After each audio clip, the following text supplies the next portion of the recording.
Britain, Irish, British या फिर India, कहाँ से अडॉप्ट किया गया था? तो ये जो DPSP है वो हमने आयरिश से अडॉप्ट किया था, आयरिश जो कंट्री है वहाँ से अडॉप्ट किया था। थर्ड क्वेश्चन यहाँ पर आता है, decomposition of constituent assembly was based on proposals of which of the following? जो decomposition है किसकी, कॉन्स्टिट्यूएंट असेंबली की, वो किस प्रपोजल पर बेस्ड थी? वीवल प्लान, ये तो नाम ही नहीं आया बुक में। कैबिनेट मिशन प्लान, इसका नाम तो आया है। क्रिप्स मिशन, इसका भी नाम नहीं आया। ऑब्जेक्टिव रेजोल्यूशन, ऑब्जेक्टिव रिजोल्यूशन तो यहाँ पर नहीं हो सकता है, तो option number B is correct, cabinet mission plan. Next question है, कॉन्स्टिट्यूशन, इंडिया का जो कॉन्स्टिट्यूशन था, that is based on the principle enshrined in which was moved by Nehru in 1946। तो ये ऐसे प्रिंसिपल पर बेस्ड था जिनको नेहरू ने बनाया था, जवाहरलाल नेहरू जी ने बनाया था 1946 में। तो इनमें से कौन सा है वो? अगस्तस ऑफर नहीं आया, वेवल प्लान बुक में नहीं आया, कैबिनेट मिशन प्लान इसके बारे में तो हमने पहले पढ़ लिया, ठीक है। तो ये तो इस चीज पर बेस्ड था। अब यहाँ पर एक ही चीज बचा है जो है ऑब्जेक्टिव रिजोल्यूशन, तो that is the correct answer. Next यहाँ पर क्वेश्चन आता है, according to supreme court, supreme court के अकॉर्डिंग जो टोटल रिजर्वेशन है जॉब में, एजुकेशनल इंस्टीट्यूशन में, वो कितने परसेंट से एक्सीड नहीं हो सकती है? कितने से एक्सीड नहीं हो सकती है? 40, 60, 80 या 50? आंसर इज 50% से ज्यादा नहीं हो सकती है। नेक्स्ट क्वेश्चन यहाँ पर आता है, नेहरू रिपोर्ट जो थी 1928 की, वो प्रोवाइड करती है every person of that age should and above should be entitled to vote. कितने एज से ज़्यादा के पर्सन जो हैं या फिर जो है प्रेजेंट में जो है, तो कितने को वोट देने का अधिकार है? 13 तो हो ही नहीं सकता, 21 पहले था लेकिन बाद में हटा दिया गया था, ठीक है। तो 21 ही करेक्ट आंसर है, क्योंकि पहले तो 21 ही था, बाद में 18 हुआ था, ठीक है। तो B is the correct answer. Seventh question यहाँ पर आता है, हमें ये 4 स्टेटमेंट्स देखनी है regarding need of a constitution in a democracy, कि कॉन्स्टिट्यूशन की डेमोक्रेसी में ज़रूरत क्या है। इट अलोज कोऑर्डिनेशन, ये जो ऑर्गन्स हैं गवर्नमेंट के उनमें कोऑर्डिनेशन बनाए रखता है, ये गवर्नमेंट की पावर पर लिमिट रखता है। It is knows aspiration and goals of the society.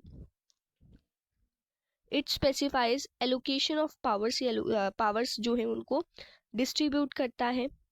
Options यहाँ पर है, सिर्फ पहला करेक्ट है, पहला दूसरा करेक्ट है। अब आपको इसमें से कौन से करेक्ट लग रहे हैं?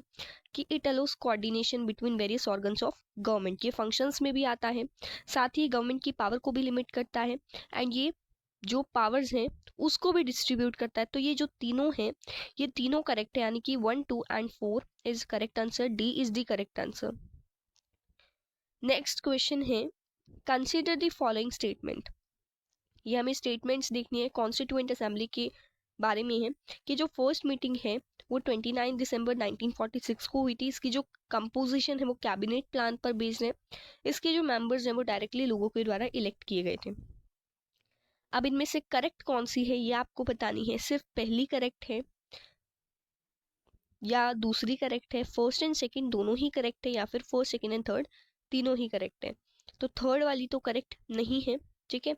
फर्स्ट और सेकंड दोनों ही करेक्ट है, तो ऑप्शन नंबर सी यहाँ का आंसर होगा। नेक्स्ट क्वेश्चन है कि इनमें से कौन सी स्टेटमेंट करेक्ट है कॉन्स्टिट्यूशन के बारे में। कॉन्स्टिट्यूशन एक रिटर्न डॉक्यूमेंट है, रिटर्न नहीं रिटर्न डॉक्यूमेंट है, यानी कि लिखा हुआ है। Constitution is required only in democratic countries, सिर्फ डेमोक्रेटिक कंट्रीज में कॉन्स्टिट्यूशन की जरूरत होती है। Constitution determine how the government is built, constitution ये बताता है कि गवर्नमेंट कैसे बनती है। तो इनमें से कौन सा आंसर आएगा? Option number D is correct, all the above.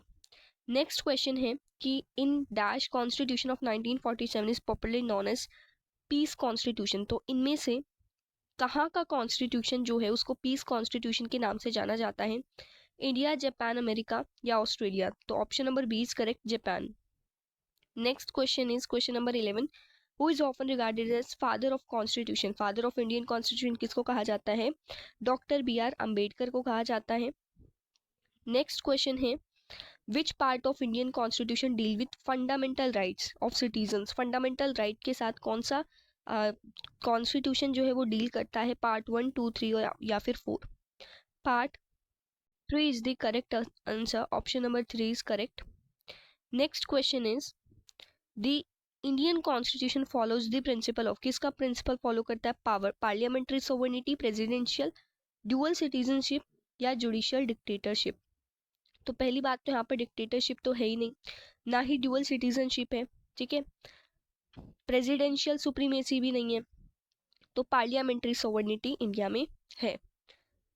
Next question है जो सेक्युलरिज्म की जो टर्म है वो इंडियन कॉन्स्टिट्यूशन के प्रीएम्बल में ऐड की गई थी कौन सी अमेंडमेंट एक्ट से? 42nd, 44th, 52nd या फिर 48? 42nd amendment act is correct answer, option number A is correct. Next question है Indian constitution consist of how many schedule, कितने शेड्यूल है इंडियन कॉन्स्टिट्यूशन में? 10, 12, 22, 26? Option number C is correct, 22।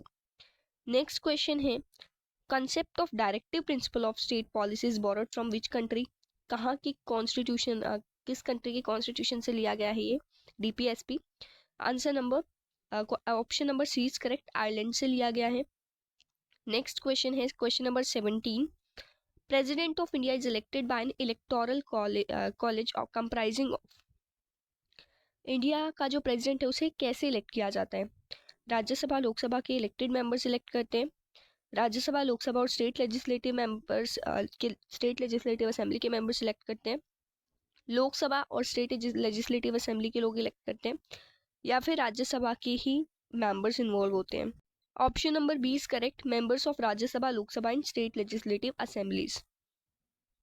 Next question is judicial review का जो concept है Indian constitution में वो क्या कहता है कि सुप्रीम कोर्ट जो है can review any law passed by the parliament, parliament ने जो भी लॉज पास किए हैं उनको रिव्यू कर सकता है supreme court, high court review कर सकता है सुप्रीम कोर्ट के डिसीजन को, जुडिशरी रिव्यू कर सकती है प्रेसिडेंट और गवर्नर के एक्शन को, या फिर जो कोर्ट है वो रिव्यू कर सकती है लॉज की कॉन्स्टिट्यूशनैलिटी को, कि वो कॉन्स्टिट्यूशन के अकॉर्डिंग लिए गए हैं या नहीं लिए गए हैं, या फिर एग्जीक्यूटिव एक्शंस।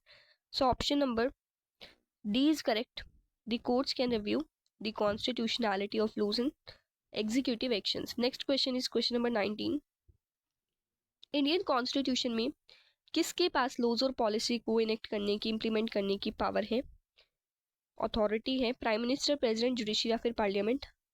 तो जो पार्लियामेंट है वहाँ पर असेंबली बुलाई जाती है, मेंबर्स आते हैं, तो वो जो डिसीजन लेते हैं वहाँ की जो मेजॉरिटी होती है तो उस हिसाब से लॉज और पॉलिसीज बनाए जाते हैं। नेक्स्ट क्वेश्चन है जो इलेक्शन से कॉन्स्टिट्यूएंट असेंबली के वो किस बेसिस पर होते हैं? Universal franchise, equal franchise, communal franchise या फिर no franchise? Option number C में कम्युनल फ्रेंचाइज की जगह लिमिटेड अडल्ट फ्रेंचाइज कर लीजिए, वही आंसर होगा यहाँ का, ठीक है। 21 जो क्वेश्चन हमारा वो है under what circumstances can fundamental right be limited, किस सर्कमस्टांसेस में फंडामेंटल राइट को लिमिट किया जा सकता है, लिमिटेड किया जा सकता है? नेशनल इमरजेंसी के केस में, या फिर फंडामेंटल राइट्स को लिमिटेड किया ही नहीं जा सकता at the discretion of judiciary, जब जुडिशरी कहती है तब किया जाता है, या फिर इनमें से ऑप्शन कोई भी नहीं है? तो option number A is correct, जब नेशनल इमरजेंसी होती है तब फंडामेंटल राइट्स को लिमिट करने की पावर गवर्नमेंट के पास होती है। Next question is question number 22, what was particularly innovative about the Indian constitution, Indian constitution के बारे में क्या नया है, क्या इनोवेटिव है? ये गवर्नमेंट की पावर को लिमिट करता है जो कि और किसी कोई कॉन्स्टिट्यूशन नहीं करता है, या फिर ये एक ऐसा फ्रेमवर्क प्रोवाइड करता है गवर्नमेंट को कि वो पॉजिटिव मेजर्स ले सकता है ताकि जो इनइक्वालिटी और डेप्रीवेशन है वो ख़त्म हो सके, या फिर ये इसकी कोई गवर्नमेंट के पावर के बारे में इसकी कोई लिमिट ही नहीं होती है? तो option number B is correct, it provided an enabling framework for the government to take positive measures to overcome the forms of inequality or deprivation. Next question, question number 23.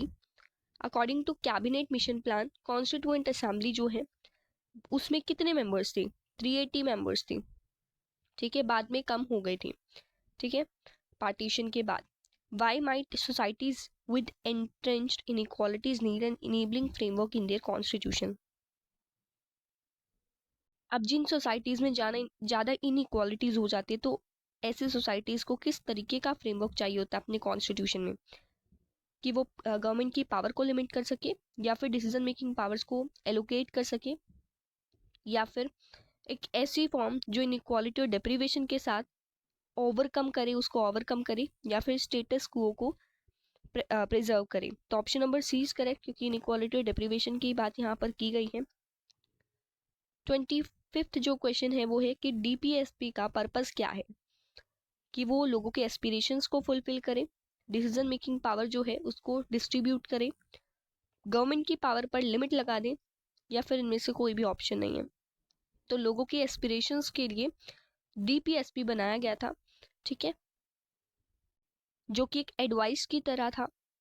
Question number 26 की crucial question क्या है when it comes to constitution, कि how long it is, how old it is, कितना पुराना है, कितना लंबा है, कितना इफेक्टिव है, या फिर इसमें कौन कौन से डॉक्यूमेंट्स है, कितने डॉक्यूमेंट्स है। तो सबसे इम्पोर्टेंट जो क्वेश्चन आता है वो तो यही आता है कि इफेक्टिव कितना है।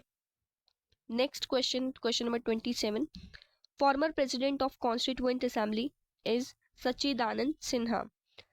Next question is which of the following is a key factor that contribute to the success of a constitution? इनमें से कौन सा ऐसा फैक्टर है जो कॉन्स्टिट्यूशन को सक्सेस दिलाता है? जो मिलिट्री लीडर्स हैं जो इसको प्रोटेक्ट करते हैं, पॉपुलैरिटी ऑफ लीडर्स जिन्होंने इसको क्राफ्ट किया है, the length of time it took to create, कि इतना टाइम 2 years 2 साल 11 महीने 18 दिन कॉन्स्टिट्यूशन को बनने में लगे हैं, क्या ये चीज़ है?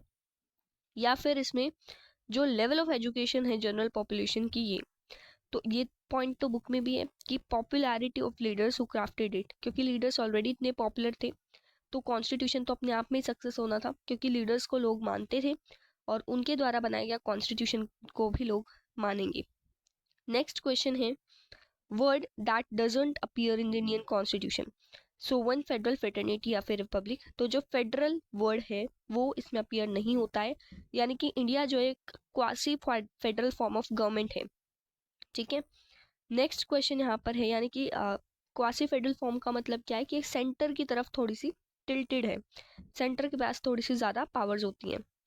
Rights to equality is enshrined in which article of the Indian constitution? Right to equality article 14 से 18 में है। अब इनमें से कौन सा फंडामेंटल राइट जो है वो अगर डिस्क्रिमिनेशन होता है, रिलीजन, रेस, कास्ट, ठीक है, इस टाइप के जो बेसिस हैं इनको लेकर अगर जो डिस्क्रिमिनेशन होता है तो कौन सा फंडामेंटल राइट इस चीज़ को प्रोटेक्ट करता है? Right to freedom, equality, right to life and personal liberty, या राइट अगेंस्ट एक्सप्लॉयटेशन? तो अब यहाँ पर इनइक्वालिटी देखने को मिल रही है, तो यहाँ पर राइट कौन सा होगा? Right to equality. Next question है article 32 of the Indian constitution deals with, article 32 Indian constitution का किस चीज़ के साथ डील करता है? Right to constitutional remedies, right to freedom of religion, right to equality before law, या फिर right to education? Option number A is correct, right to constitutional remedies. Question number 33 is which fundamental right allow citizens to move freely? ये ऐसा कौन सा fundamental right है जिसमें लोगों को पूरी आज़ादी है फ्रीली घूमने की और किसी भी कंट्री में किसी भी पार्ट में सेटल होने की? Right to freedom of speech and expression, right to protection from arrest, right to freedom of movement, या फिर राइट टू कॉन्स्टिट्यूशनल रेमेडीज? तो right to freedom of speech and expression correct answer. Next question है the right to education in India is, right to education क्या है? Legal right है, fundamental right है, direct DPSP है, या फिर social right है? तो राइट टू एजुकेशन जो है वो तो सबके लिए कंपलसरी मानी जाती है, ठीक है, जिसका एक एज क्राइटेरिया है कि इतने साल तक तो स्टडी करनी है, एजुकेशन लेनी है, तो ये एक फंडामेंटल राइट है। नेक्स्ट क्वेश्चन है कि in which case supreme court of India uphold the right to privacy as a fundamental right? Right to privacy को फंडामेंटल राइट आर्टिकल 21 के अंडर कब बनाया गया था? मतलब कौन से केस में बनाया गया था, कौन सा केस ऐसा है जिसकी वजह से राइट टू प्राइवेसी जो है वो बना था। तो option number D is correct, Puttaswamy versus union of India. Next question is right to constitutional remedies allow citizens. Right to constitutional remedies में क्या होता है कि वो प्रेसिडेंट के पास जा सकते, अप्रोच कर सकते हैं किसी भी प्रॉब्लम को लेकर, या फिर वो रेमेडीज ले सकते हैं अगर उनके फंडामेंटल राइट्स को वायलेट किया जा रहा है सुप्रीम कोर्ट में जाकर, या फिर वो PIL फाइल कर सकते हैं, या फिर वो यूनियन या और एसोसिएशन को फॉर्म कर सकते हैं, ग्रुप बना के वहाँ पर हड़ताल वगैरह कर सकते हैं। तो option number B is correct कि अगर वायोलेशन हो रहा है फंडामेंटल राइट्स का तो वो सुप्रीम कोर्ट में अप्रोच कर सकते हैं और रेमेडीज दे सकते हैं। Next question, question number 37 is which fundamental right is suspended during a national emergency. किस फंडामेंटल राइट को सस्पेंड कर दिया गया था जब नेशनल इमरजेंसी आई थी? Right to freedom of religion, right to equality, right to freedom of speech and expression, right to life and personal liberty. Option number D is correct. Next question is Indian constitution provide right to conserve one's language, script और culture to minorities under. Indian constitution जो है ये सारी चीज़ें provide करता है, इन सारी चीज़ों को कंजर्व करने का राइट प्रोवाइड करता है माइनॉरिटीज़ को। कौन से आर्टिकल के अंडर? आर्टिकल 29 के अंडर। अब यहाँ पर कुछ 2 मार्क्स क्वेश्चंस हैं, ठीक है, जैसे कॉन्स्टिट्यूशन गवर्नमेंट की पावर को लिमिट कैसे करता है, कॉन्स्टिट्यूशन होता क्या है, कॉन्स्टिट्यूशन असेंबली ने कितना टाइम दिया था इसको बनने के लिए, 2 years 11 months and 18 days। Composition बतानी है कॉन्स्टिट्यूएंट असेंबली की, जैसे पहले तो 380 थी, ठीक है, बाद में कम हो गई थी पार्टीशन के बाद, वो आप कमेंट करके बताएंगे कि कितनी कम हुई थी, ठीक है। नेक्स्ट है इंडियन कॉन्स्टिट्यूशन को कैसे फ्रेम किया गया था, प्रियम्बल क्या होता है, प्रियम्बल हिंदी में इसको प्रस्तावना कहते हैं। राइट टू इक्वालिटी से आप क्या समझते हैं? ये सारे राइट्स जो हैं वो पूरा एक पेज पर सारे राइट्स बता रखे हैं, ठीक है, और ये कौन से पार्ट में होते हैं? पार्ट 3 में होते हैं, ठीक है। मेन डिफरेंस बताना है फंडामेंटल राइट एंड DPSP में। इसमें क्या है कि फंडामेंटल राइट तो सबके पास होते हैं, डायरेक्टिव प्रिंसिपल्स जो हैं ये एक सजेशन है, लेकिन फंडामेंटल राइट तो एक्चुअल में है सबके पास। What do understand by directive principle of state policy? DPSP का मतलब क्या है? इंडियन कॉन्स्टिट्यूशन को कैसे अमेंड किया गया था। नेक्स्ट यहाँ पर 3 से 4 मार्क्स के क्वेश्चन हैं कि राइट टू फ्रीडम क्या होता है, पॉलिसीज क्या है जो कि directive principle of state policy में लिखी हुई हैं, जो पॉलिसीज जो कि वो भी पूरे एक पेज पर दे रखी है DPSP के नाम से, ठीक है।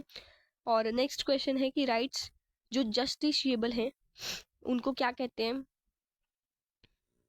Explain the importance, fundamental rights हमारे लिए क्यों ज़रूरी है, ठीक है। फंडामेंटल राइट्स कंट्री की डेवलपमेंट के लिए ज़रूरी है ताकि किसी भी तरीके की इनइक्वालिटी कंट्री में एग्जिस्ट ना करे, जितने भी लोग हैं वो अपनी फ्रीडम को एंजॉय कर सके, ठीक है। डिस्क्राइब ब्रीफ फीचर्स हम इंडियन कॉन्स्टिट्यूशन के बताने, जैसे इंडिया एक सेकुलर कंट्री है, क्वासी फेडरल कंट्री है। 4 फंक्शन बताने हैं कॉन्स्टिट्यूशन के, तो ये जो 4 फंक्शंस हैं वो स्टार्टिंग की बुक में स्टार्टिंग के जो पेजेस हैं वहाँ पर फर्स्ट सेकंड थर्ड फोर्थ ऐसे मार्क करके दे रखे हैं। Explain main recommendation of cabinet mission plan, ये जो कैबिनेट मिशन प्लान है उसकी रिकमेंडेशंस भी बतानी है, जो कि एग्जैक्ट एक टॉपिक भी है बुक में। 6 मार्क क्वेश्चन है कि कंट्रीज बतानी है जहाँ पर जो इंस्टीट्यूशन है एंड जो फीचर्स हैं वो लिए गए थे इंडिया में, साथ ही उनको एक्सप्लेन भी करना है।